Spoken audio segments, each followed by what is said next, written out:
Hi everyone, welcome to Suman TV. ప్రస్తుత సమాజంలో అందరూ బాధపడుతున్న సమస్య బీపీ, షుగర్. చిన్న వయసు నుంచి పెద్ద వయసు వారి వరకు అందరూ కూడా షుగర్, బీపీ వంటి సమస్యలతో బాధపడుతున్నారు.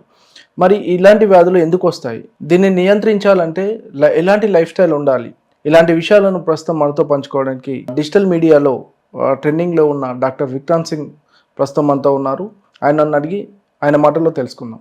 సార్ నమస్తే. నమస్తే సార్ చెప్పండి డాక్టర్ గారు, అంటే షుగర్ వ్యాధి అనేది తీపి వస్తువులు ఎక్కువ తినడం వల్లనే వస్తుందని చాలామంది అనుకుంటారు. ఇందులో నిజం ఎంత? సార్ ఫస్ట్ అయితే thank you very much for having me with you. Secondly, నేను చెప్పే మాటలన్నీ కూడా these are not medical advises. So నాకు తెలిసిన విషయాలు నేను మీతో పంచుకోవడం జరుగుతుంది. ఓకే. సో షుగర్, సో చాలాసార్లు మనం చూస్తాం, ఇప్పుడు చాలామందికి షుగర్ అనేది వెరీ కామన్. ఒకప్పుడు 50-60 ఏళ్ళకి వచ్చే వ్యాధి ఇప్పుడు 20-30కే వచ్చేస్తుంది. సో దానికి ముఖ్య కారణం మన జీవన విధానం. So the way of life style అంటారు. ఓకే. సో లైఫ్ స్టైల్ ప్రాబ్లమే ఈ షుగర్.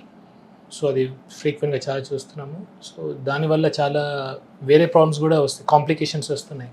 అంటే ఇప్పుడు తీపి వస్తువులు ఎక్కువ తీసుకోవడం వల్లనే వస్తుందనేది ఒక అపోహనేనా అది? సో తీపి వస్తువులు అంటే ఎక్కువ కార్బోహైడ్రేట్స్ తీసుకుంటాయి. సో మనం డే మొత్తంలో ఫ్రీక్వెంట్గా ఎక్కువ సార్లు ఎక్కువ మోతాదులో కార్బోహైడ్రేట్స్ అంటే కేవలం తీపి వస్తువే కాదు. ఓకే. రైస్ కార్బోహైడ్రేటే, లేదంటే వీట్ కూడా కార్బోహైడ్రేటే. అంటే కార్బోహైడ్రేట్ సంబంధించినవి పిండి పదార్థాలు అంటారు చూడండి, అవి ఎంత ఎక్కువ సార్లు తీసుకుంటే డయాబెటీస్ వచ్చే అవకాశాలు అంత ఎక్కువ. ఓకే. అంటే బరువు ఎక్కువ ఉన్న వారికే వస్తుందా సార్? అంటే వయసుతో సంబంధం ఉంటుందా షుగర్ వ్యాధి రావడానికి? షుగర్ అనేది ఒక మెటబాలిక్ ప్రాబ్లమ్ సార్ అది. సో షుగర్ కానివ్వండి, బీపీ కానివ్వండి, ఇవి మెటబాలిక్ డిజార్డర్స్ ఇవి. సో బరువు ఎక్కువ ఉన్న వాళ్ళకి డెఫినెట్లీ ఎక్కువ వచ్చే అవకాశం ఉంటుంది, కానీ బక్కగా ఉన్న కూడా వాళ్ళకు కూడా షుగర్ వచ్చే అవకాశం ఉంది. ఓకే. సో కేవలం బరువు ఉంటేనే వస్తేనే అది లేదు. సో బక్కగా ఉన్న వాళ్ళకి కూడా వస్తుంది, అండ్ చిన్న ఏజ్లో చాలా కామన్గా వస్తుంది ఇప్పుడు ఈ మధ్య కాలంలో. ఓకే. లైఫ్ స్టైల్, ఇప్పుడు మనం జీవన విధానం అంటే చూడండి, తినే వస్తువులు కానివ్వండి, ఎక్కువ కార్బోహైడ్రేట్స్ తీసుకుంటున్నాం మనం. మార్నింగ్ స్టార్ట్ అయితే నైట్ వరకు మల్టిపుల్ టైమ్స్ తీసుకుంటున్నాం. ఇప్పుడు మనం స్కూల్లో కూడా చూసుకుంటే మనకు పిల్లలకి బ్రేక్ఫాస్ట్ ఉంటుంది, లంచ్కి ముందు ఒక స్నాక్ ఉంటుంది, లంచ్ ఉంటుంది, లంచ్ తర్వాత ఒక స్నాక్ ఉంటుంది, మళ్ళీ ఇంటికి వస్తారు వాళ్ళు, ఇంటికి వచ్చిన తర్వాత ఒక స్నాక్ ఇస్తాం మనం, రాత్రి డిన్నర్ ఉంటుంది, మధ్యలో మల్టిపుల్ టైప్స్ జంక్ తీసుకుంటాం. సో ఈ మల్టిపుల్ టైమ్స్ కార్బోహైడ్రేట్స్ ఎక్కువ మోతాదులో, సో కొంచెం కూడా కంట్రోల్ లేకుండా తినడం వల్ల వస్తుంది. అంటే ప్రాక్టికల్గా డాక్టర్ గారు, మీ దగ్గరకు వచ్చే పేషెంట్స్లో ఏజ్ గ్రూప్ వాళ్ళు ఎక్కువ ఉంటున్నారు, అంటే అసలు సమస్య ఎక్కడ స్టార్ట్ అవుతుంది? సార్ నా దృష్టిలో సమస్య చిన్నప్పుడే స్టార్ట్ అవుతుంది, పుట్టుకతోనే. మనం ఫస్ట్ పిల్లలకి పుట్టగానే ఫోన్లు ఇస్తున్నాం, మొబైల్ ఫోన్ చేతికి ఇచ్చేసి వాడు తినట్లేదని ఫోన్ ఇచ్చేస్తున్నాం. సో ఆ ఫోన్ చూస్తూ వాడు ఎంత తింటున్నా అనేది వాళ్ళకి అర్థమవుతలేదు పిల్లలకి. ఓకే. అండ్ ఇచ్చే పదార్థాలు కూడా ఏమున్నాయండి, ఇన్స్టెంట్ నూడిల్స్ తినిపిస్తున్నాం, చాక్లెట్స్, బిస్కెట్స్, ఐస్ క్రీమ్స్. ఇదేదో మనం ప్రేమ అనుకుంటాం, ఇది నా దృష్టిలో ప్రేమ కాదు, పగ. మనకు పిల్లలంటే పగ ఉంటేనే మనం ఇట్లా చేస్తాం. ఓకే. సో మన శత్రువుకే మనం ఇట్లా తినిపిస్తాం, కానీ ప్రేమ ఉంటే మనం ఇవన్నీ పెట్టాం సార్ యాక్చువల్లీ. ఓకే. సో ఇలా చిన్నప్పుడు స్టార్ట్ అయిన లైఫ్ స్టైల్ పెరుగుతూ ఇప్పుడు మీరు స్కూల్లో చూడండి, చాలా ఊబకాయం లావైపోయిన పిల్లలు. సో పెరుగుతూ 20 years రాగానే బీపీ, షుగర్ వస్తుంది, 30-40 రాగానే heart stroke, brain strokes, cancers అవుతుంది. సో ఇది ఎక్కడ స్టార్ట్ అవుతుందంటే చిన్నప్పుడే స్టార్ట్ అవుతుంది, కానీ ఇదంతా ప్రాసెస్ అయ్యాయి 20-30కి బీపీ, షుగర్, 30-40కి స్ట్రోక్స్. అట్లా అంటే యూత్కి మెయిన్ కారణము ఈ స్ట్రెస్ వల్ల, జంక్ ఫుడ్స్ ఇవే కారణం అంటారు? స్ట్రెస్ డెఫినెట్లీ ఉంటుంది sir. Stress is one of the major causes. కానీ ఇప్పుడు లైఫ్లో మనం కొన్ని అవాయిడ్ చేయొచ్చు, కొన్ని అవాయిడ్ చేయలేము సార్. ఇప్పుడు ఒక సాఫ్ట్వేర్ ఎంప్లాయీ ఉన్నాడు ఫర్ ఎగ్జాంపుల్, ఆయన పని చేయక తప్పదు. ఇప్పుడు మనలాంటి మధ్యతరగతి వాళ్ళు ఉన్నారు, మనం పని చేయక తప్పదు. మనకు అప్పులు ఉంటాయి, ఈఎంఐస్ ఉంటాయి, ఫ్యామిలీ గొడవలు ఉంటాయి, వైఫ్తో ప్రాబ్లం ఉంటాయి. స్ట్రెస్ని మనం తీసేయలేము, అది అన్అవాయిడబుల్. ఓకే. దాన్ని కూడా మెడిటేషన్ ద్వారా, ఇట్లా యోగాసనాల ద్వారా ఏమైనా చేయొచ్చు, కానీ అవాయిడబుల్ ఏముంది? నోరు, మనం ఏం తింటున్నాం ఒకటి, అండ్ ఈవెన్ మెదడులో కూడా ఏం సెండ్ చేస్తున్నాం అది కూడా. సో మెదడులో మనం మెయిన్లీ వెళ్ళేది ఫోన్ ద్వారా.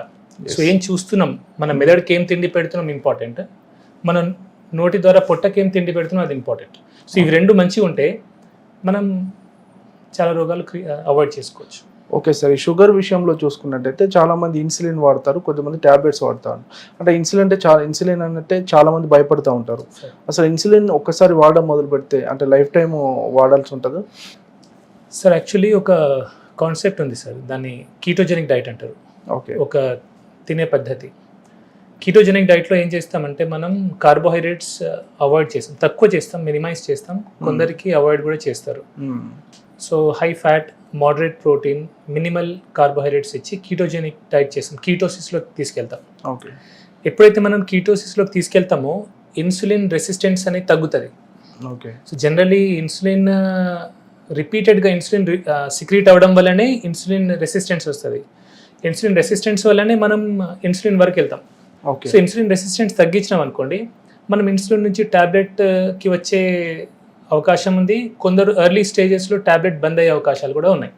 సో తగ్గాలంటే ఏం చేయాలి, మనం ఇన్సులిన్ రెసిస్టెన్స్ తగ్గియాలి. ఓకే. సో ఇన్సులిన్ రెసిస్టెన్స్ తగ్గించడానికే కీటోజెనిక్ డైట్ అని, మోడిఫైడ్ అట్కిన్స్ డైట్ అని, ఎంసిటీ డైట్స్ అని ఉన్నాయి. These are all well documented. వీటికి కొన్ని సైంటిఫిక్ పేపర్స్ ఉన్నాయి, ర్యాండమైజ్ కంట్రోల్ ట్రయల్స్ కూడా ఉన్నాయి. అంటే ఇన్సులిన్ వాడిన వాళ్ళు మళ్ళీ ట్యాబ్లెట్స్ కూడా మారొచ్చు? యా, అంటే సార్ అది వారి మీద డిపెండ్ అవుతుంది. ఓకే. వాళ్ళ లైఫ్ స్టైల్ మోడిఫై చేస్తే. కేవలం డైట్ ఒకటే అని చెప్పాను, వాళ్ళు డైట్ చేయాలా, ఎక్సర్సైజ్ చేయాలా, ఓకే, స్ట్రెస్ని తగ్గించే ప్రయత్నం చేయాలి, ఓవరాల్ లైఫ్ స్టైల్ని మార్చితే ఆ ఇన్సులిన్ నుంచి ట్యాబ్లెట్ వచ్చిన సందర్భాలు ఉన్నాయి. ఓకే సార్, అంటే ఒకవేళ లైఫ్ స్టైల్ మారిస్తే, వాళ్ళ జీవన విధానం మార్చుకుంటే కనుక అంటే షుగర్ని పూర్తిగా కంట్రోల్ చేయవచ్చా? యా, ఎర్లీ స్టేజెస్లో నేను చూశాను సార్, నా దగ్గర కొందరు పేషెంట్స్ ఉన్నారు, ఎర్లీ స్టేజెస్లో అది రివర్సల్ కూడా అయింది. Yeah. So it is life style problem actually. So social మీడియాలో మనం తరచుగా వింటుంటాం డయాబెటీస్ రివర్సల్ అని, అంటే అది చేయొచ్చు అంటారా సార్? రివర్సల్ అయ్యే ఛాన్స్ పాసిబుల్ ఉంది, కానీ ఒకటే, ఇప్పుడు నేను చెప్పాను కదా అని అందరూ కీటోజెనిక్ డైట్ చేయడం వల్ల స్టార్ట్ చేయకూడదు. Okay. It is to be done under A medical supervision. ఒక డాక్టర్, మీ డాక్టర్ ఎవరైతే ఉంటారో మీ డాక్టర్ యొక్క సూపర్విజన్లోనే మీరు చేసుకోవాలా. ఇప్పుడు నేను కాదు, ఏ సోషల్ మీడియా ఇన్ఫ్లుయెన్సర్ చెప్పిండు కదా అని మీరు డైరెక్ట్లీ స్టార్ట్ చేయొద్దు ఇట్లాంటివి, బికాజ్ ప్రాబ్లమ్స్ వచ్చే అవకాశాలు ఉంటాయి. అండ్ డయాబెటీస్లో కూడా టైప్ 1, టైప్ 2 ఉంటుంది. సో టైప్ 2లో వెల్ డాక్యుమెంటెడ్ ఉంది ఇది. సో టైప్ 1 వాళ్ళు కూడా సడన్గా స్టార్ట్ చేయకూడదు. సో టైప్ 2 వాళ్ళు మీ డాక్టర్ యొక్క సూపర్విజన్లో, పర్యవేక్షణలో ఇట్లాంటివి ట్రై చేయొచ్చు. అంటే ఎర్లీ స్టేజెస్లో సార్ ఇది ఎలా గుర్తించవచ్చు? ఒకవేళ గుర్తిస్తే వెంటనే ఎలా చెకప్ చేయించుకోవాలి? సార్ ఎర్లీ స్టేజెస్లో అంటే సిమ్టమ్స్ ఉంటాయి సార్, ఎక్కువ ఆకలి కావడము, దాహం కావడము, కొందరికి తిమ్మిర్లు రావడము, కొందరికి వెయిట్ లాస్ కావడము, multiple ways how you can. So but ఇప్పుడైతే లక్కీలీ స్క్రీనింగ్ చాలా ఎర్లీగా అయిపోతుంది, బ్లడ్ టెస్ట్లు చాలా ఫ్రీక్వెంట్గా చేయించుకుంటున్నారు. ఒకప్పుడు లేట్ అయ్యేది, ఇప్పుడు ఎర్లీ స్టేజ్లో టెస్ట్ జరుగుతున్నాయి కాబట్టి ఎర్లీగా తెలిసిపోతుంది. అంటే ఇప్పుడు మనం ఎర్లీగా సార్ మనము షుగర్ కన్ఫర్మ్ అయిన తర్వాత ఫస్ట్ నుంచి కూడా మెడిసిన్స్ వాడుతూనే ఉండాలా? అంటే సార్ అదే చెప్తున్నా కదా sir, if diet life style modify చేసుకుంటే ఎర్లీ స్టేజెస్లో మనం అవాయిడ్ చేయొచ్చు, డిపెండింగ్ ఆన్ మీ సిచ్యువేషన్ ఎట్లుంది. అది చాలా మంది ఉంటారు వాళ్ళు డైట్ చేయలేరు. నా దగ్గర 2 రకాలుగా వస్తారు సార్, డైట్ చేయలేము సార్, నేను అసలు నాకు వీలు కాదు, మాకు వండడానికి ఎవరు లేరు, నాకు తినకుండా ఉండలేను, అన్నం తినకుండా ఉండలేము, వారు ఖచ్చితంగా టాబ్లెట్ వేసుకోవాల్సిందే, వేరే మార్గం లేదు. కానీ కొందరు ఏంటంటే సార్ నేను ఏమైనా కానీ సార్ నేను టాబ్లెట్ వేసుకోను, నా లైఫ్ ఎండ్ అయిపోతుంది అంటే కొందరు పేషెంట్స్ ఉంటారు, నా లైఫ్ ఎండ్ అయిపోయిందా సార్, నేను ఇప్పుడే షుగర్ టాబ్లెట్ వేసుకోవాలా అని అంటారు. నేను వాళ్ళకి సజెస్ట్ చేస్తాను. సో నేను ఎప్పుడు కూడా నా దగ్గర వచ్చే పేషెంట్స్కి మార్గాలు చూపిస్తాను సార్. సో దే షుడ్, వాళ్ళకి ఒక ఇన్ఫర్మేషన్ ఇస్తాను. అంటే తక్కువ మందులు రాసి మీరు ఎక్కువ లైఫ్ స్టైల్ చేస్తారని విన్నాము. అది ఎంతవరకు సక్సెస్ అవుతుంది సార్? డెఫినెట్లీ సార్, చాలా వరకు బెనిఫిట్ అవుతుంది. ఎందుకంటే సార్ ఇప్పుడు ఏదైతే రూట్ కాజ్, మూలం అనేది మనకు తెలిస్తే ఓకే, మనం 10 మందులు రాయాల్సిన అవసరం లేదు. అలానే నేను మందులు రాయనని కాదు, మందులు రాస్తాను, ఏవైతే చాలా ముఖ్యం ఉంటాయో అవి రాస్తాను. ఎక్సెస్ పిల్ బర్డన్ ఇయ్యను నేను పేషెంట్ మీద, ఎక్కువ టాబ్లెట్స్ వేసేసి 10 గోళీలు అట్లాంటిది నేను 1, 2, 3 అయితే మేజర్ కాజ్ రూట్కి ఉంటాయో. సపోజ్ షుగర్ పేషెంట్ ఉన్నారు, ఇప్పుడు ఇంతకుముందు చెప్పినట్టుగా షుగర్ పేషెంట్ టాబ్లెట్ డైట్ చేయలేనంటే షుగర్ టాబ్లెట్ ఒకటి ఇస్తాను. అండ్ కొందరు heart patient, brain stroke patients ఉంటారు, వాళ్ళకి ఆస్పిరిన్, యాంటీప్లేటెట్స్ అట్లాంటివి ఇస్తాను. ఓకే. అంటే ఇప్పుడు డయాబెటిక్ పేషెంట్స్ రోజువారీ జీవితంలో 3 ఖచ్చితంగా పాటించాల్సిన సూత్రాలు ఏమున్నాయంటే? 3 ఖచ్చితంగా పాటించాల్సిన సూత్రాలు సార్. ఒకటి exercise. First very important thing is exercise. ఖచ్చితంగా ఎక్సర్సైజ్ చేయాలా. ఎక్సర్సైజ్ చేస్తే మనకు ఆక్సిడేటివ్ స్ట్రెస్ తగ్గుతుంది బాడీ మీద అండ్ మైటోకాండ్రియల్ హెల్త్ ఇంప్రూవ్ అవుతుంది. ప్రతి సెల్ లోపల మైటోకాండ్రియా అని ఒకటి ఆర్గనెల్ ఉంటుంది. ఇప్పుడు మనకు జనరేటర్ ఎలాగో ఈ ఆఫీస్కి అలాగా సెల్ లోపల ఒక మైటోకాండ్రియా అని ఆర్గనెల్ ఉంటుంది. దాని హెల్త్ బాగుండాలంటే మనం ఖచ్చితంగా ఎక్సర్సైజ్ చేయాలి. ఓకే, సో ఎక్సర్సైజ్ చేయాలి ఒకటి.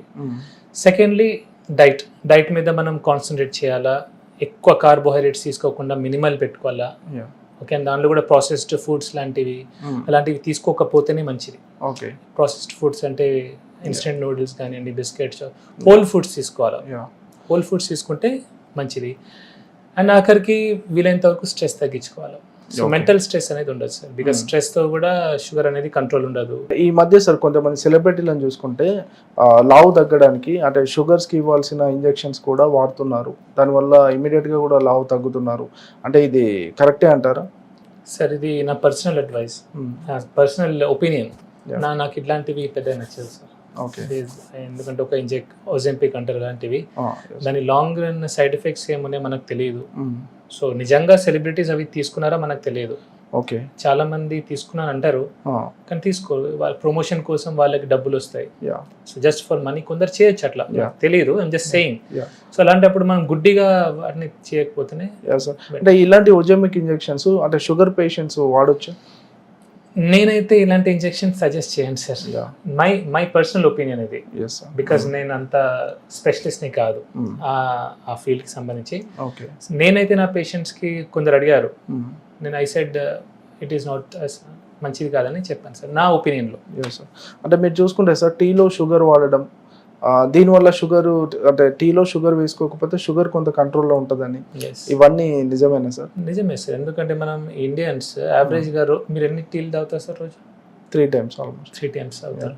3 times మీరు షుగర్ వేసుకొని తాగుతారు. సపోజ్ 3 times మీరు షుగర్ వేసుకున్నప్పుడు అలా షుగర్ గ్లూకోజ్ స్పైక్ వస్తుంది, ఇన్సులిన్ స్పైక్ వస్తుంది, దానివల్ల ఇన్సులిన్ రెసిస్టెన్స్ వస్తుంది. అదే షుగర్కి దారి తీస్తుంది. సో మీరు 3 పూటలు టీ తాగి దానిలో షుగర్ తీసేయండి. సో 3 times మీరు గ్లూకోజ్ స్పైక్ని అవాయిడ్ చేస్తున్నారు. సో ప్రాబ్లం ఏంటంటే మనం ఎప్పుడైతే టీలో చక్కెర ఇస్తామో సడన్ గ్లూకోజ్ స్పైక్ వచ్చి సడన్ ఫాల్ అవుతుంది. ఓకే, సో అది చాలా డేంజరస్. సో అందుకే ఇన్సులిన్ రెసిస్టెన్స్ వస్తుంది. సో అవాయిడ్ చేస్తే మంచిది. ఇప్పుడు వైట్ రైస్ కూడా పూర్తిగా మానేయాల్సి ఉంటుంది సార్ షుగర్ వచ్చిన వాళ్ళు? సార్ వైట్ రైస్ ఇప్పుడు మనం సౌత్ ఇండియన్ సార్, తెలంగాణ వాళ్ళం, ఆంధ్ర వాళ్ళము, వైట్ రైస్ మనం అలవాటైంది మనకు, కొద్దిగా తీసుకోవాలా. ఓకే, నేనైతే వైట్ రైస్ని బ్రౌన్ రైస్ మీద ప్రిఫర్ చేస్తాను నేను పర్సనల్లీ. ఇది ఎందుకంటే బ్రౌన్ రైస్లో ఫైటేట్స్ ఉంటాయి, ఫైటిక్ యాసిడ్ ఉంటుంది, అండ్ ఆర్సెనిక్ ఆర్సెనిక్ లెవెల్స్ కూడా కొంచెం ఎక్కువ ఉంటాయి బ్రౌన్ రైస్లో. సో నా దృష్టిలో వైట్ రైసే బెటర్, కానీ తక్కువ తినాలా. అండ్ కొంచెం నెయ్యి వేసుకుంటే ఏమవుతుందంటే దాన్ని గ్లూకోజ్ సడన్ స్పైక్ రాదు, స్లో ఉంటుంది. అంటే డయాబెటీస్ పేషెంట్స్ బ్రేక్ఫాస్ట్ విషయంలో కానీ, లంచ్ విషయంలో కానీ, డిన్నర్ విషయంలో కానీ ఎలాంటి ఆహార నియమాలు పాటించాలంటారు? అంటే ఖచ్చితంగా ఇలాంటి ప్రోటీన్ కానీ ఇది వాడాలి? డెఫినెట్లీ సార్, ప్రోటీన్ ప్రతి మీల్లో ప్రోటీన్ ఉండాలి సార్. అది డయాబెటిక్ కానివ్వండి, హైపర్టెన్సివ్ కానివ్వండి, లేదంటే నార్మల్ హ్యూమన్ బీయింగ్స్ కూడా, నార్మల్ వ్యక్తులను కూడా, మనమందరం కూడా ప్రతి మీల్లో ప్రోటీన్ ఖచ్చితంగా ఉండాలి. అన్ఫార్చునేట్లీ మనం ఇండియన్స్ సఫిషియంట్ ప్రోటీన్ తీసుకోవట్లేదు. కార్బోహైడ్రేట్ ఓవర్లోడ్ ఉంది, వెరీ లెస్ ప్రోటీన్ ఉంది. ఓకే, సో ఈ మెటబాలిక్ డిజార్డర్స్ అని దానివల్లనే బీపీ, షుగర్ రావడానికి మెయిన్ కారణం అదే. సో నేను నా పేషెంట్కి అడ్వైస్ చేస్తాను ఏంటంటే ప్రతి మీల్లో ప్రోటీన్ ఉంచుకోండి. సపోజ్ వెజిటేరియన్స్ ఉంటే వాళ్ళు పప్పులు తినొచ్చు, డ్రై ఫ్రూట్స్ తినొచ్చు, ఇలాంటివి తినొచ్చు, అండ్ ఫైబర్ కూడా తీసుకోవాలి వాళ్ళు. అండ్ నాన్ వెజిటేరియన్స్ ఉంటే ఎగ్స్ కానివ్వండి, మటన్, చికెన్, ఫిష్ అన్ని ప్రతి మీల్లో కొద్దిగా తీసుకుంటే ఏంటంటే హెల్తీగా ఉంటాం మనం. సార్, షుగర్ని మామూలుగా సైలెంట్ కిల్లర్ అంటారు కదా, అంటే తెలియకుండానే బాడీలో ఆర్గాన్స్ చాలా నష్టపడతాం. అంటే మెయిన్గా ఎలాంటి ఆర్గాన్స్ మీద ఎఫెక్ట్ పడుతూ ఉంటాయి సార్? షుగర్ వల్ల డయాబెటిక్ నెఫ్రోపతి, కిడ్నీ పాడవుతుంది, డయాబెటిక్ రెటానోపతి, కళ్ళు పాడవుతాయి, డయాబెటిక్ న్యూరోపతి, నరాలు పాడవుతాయి, డయాబెటిక్ కార్డియోమయోపతి, గుండె పాడవుతాయి. ఇవన్నీ కావడానికి కారణం ఏంటంటే మన బ్లడ్ లోపల only 4 to 5 grams of sugar ఉండాలి sir at any point of time.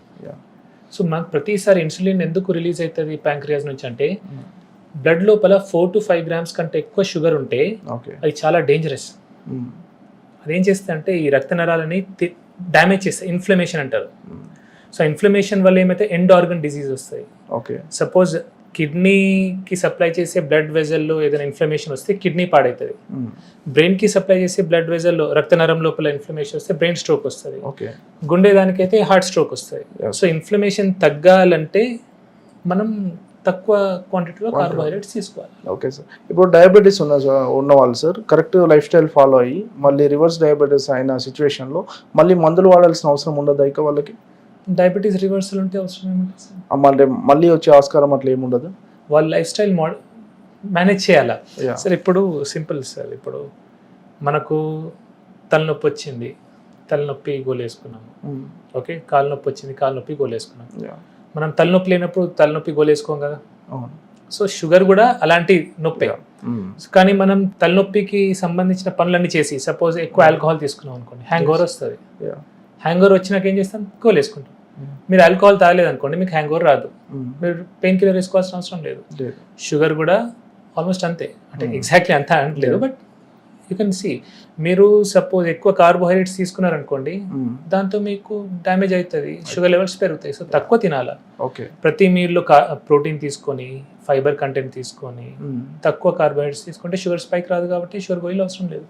Sir genetics ప్రభావం ఎలా ఉంటుంది సార్? అంటే వంశపారంపర్యంగా వచ్చే అవకాశాలు ఉంటాయి? డెఫినెట్లీ ఉంటాయి సార్. మోస్ట్లీ టైప్ 1 డయాబెటీస్లో ఎక్కువ ఉంటుంది, టైప్ 2లో తక్కువ, బట్ టైప్ 2లో కూడా ఉండొచ్చు. అంటే డయాబెటీస్ వస్తే ఈ 3 కంపల్సరీగా మానేయాలి అంటే ఏ 3 చెప్తారు? డయాబెటీస్ వస్తే ఈ 3 మానేయాలంటే ఫస్ట్ రిఫైన్డ్ ఫుడ్ ప్రొడక్ట్స్ మానేయాలంటారు సార్.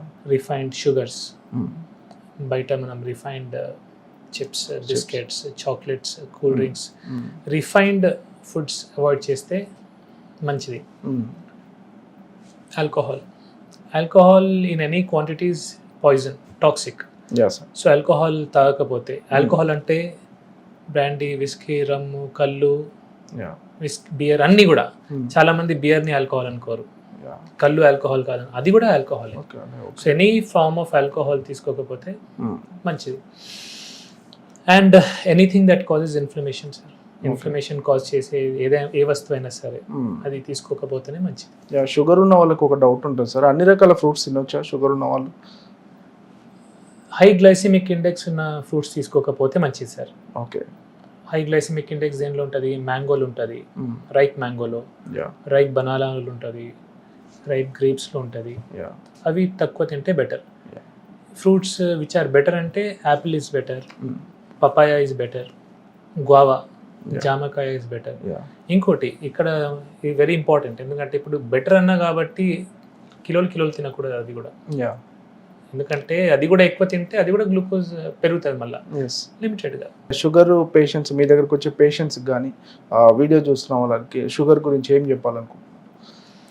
మీకు షుగర్ ఉంది, టైప్ 1 డయాబెటీస్ గురించి చెప్పాను, కానీ టైప్ 2 డయాబెటీస్ వారు మీకు షుగర్ ఉందంటే అది మీ చేతిలో ఉంది అది.